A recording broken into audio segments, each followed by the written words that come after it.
The Russian, an anecdote or antidote, written and read by Mary Teresa. Copyright 2017. You could not be Russian in Canada in 1957. It didn't matter how often Dad shouted, in his awful Canadian, how much he hated communists, spitting emphatically to demonstrate his point. The neighbors stayed away and peeked at our comings and goings from the slit in their flowered curtains.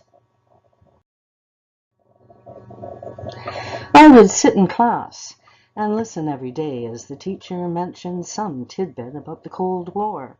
Every day she'd stare at me, and so would the class.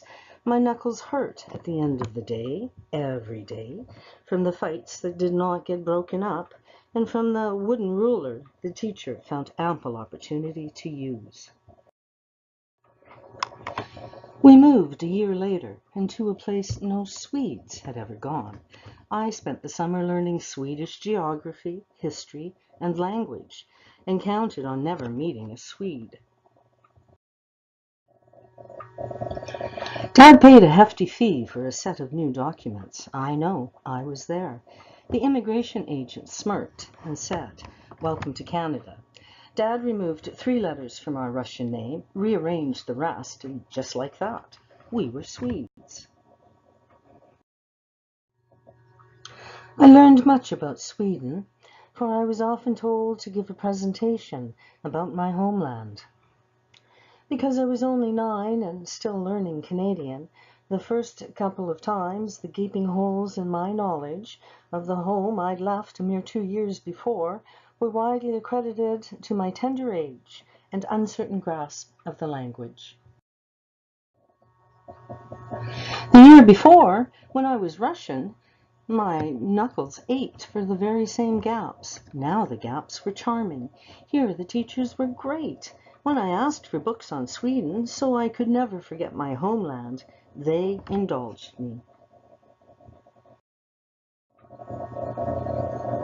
By 13, I spoke the language as well as any of my fellow Swedes, of which there still were none. Since Dad was not Russian anymore, and could not be suspected of communist sympathies, a Swede? Nonsense. His business became successful. Since he wasn't a communist nor a cad, he treated his employees fairly and was generous to the town we lived in. It became home. He sent me back home for 1959 to 60 and fabricated some relatives there to tell my friends about at my going away party. In years since, on the rare occasion when I've met up with a real Swede, I've been able to say truthfully, I remember that cafe at such and such, and we would bond over that shared experience. In 1967, in third year university, I met this Indian chick. "I'm not Indian," she said, though her dark hair was braided. "I'm Métis." As she was beautiful, and I was a 21-year-old Swedish Adonis, I said, "I'm Jan, though my friends call me Jim."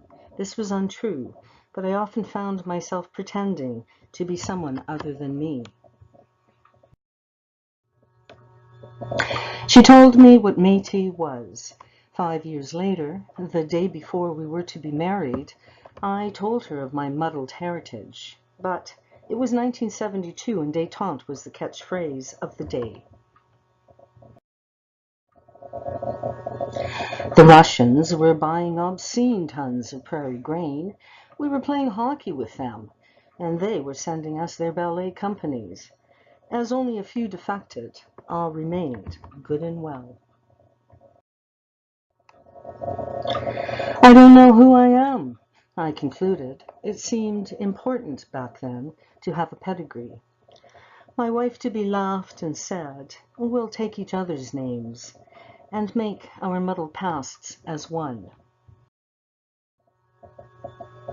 It'll be a mouthful for our kids," I pointed out. "Well," she said, "no one will ever forget them." The next day our family became one, the Bjornson Métiers, and our children have yet to forgive us.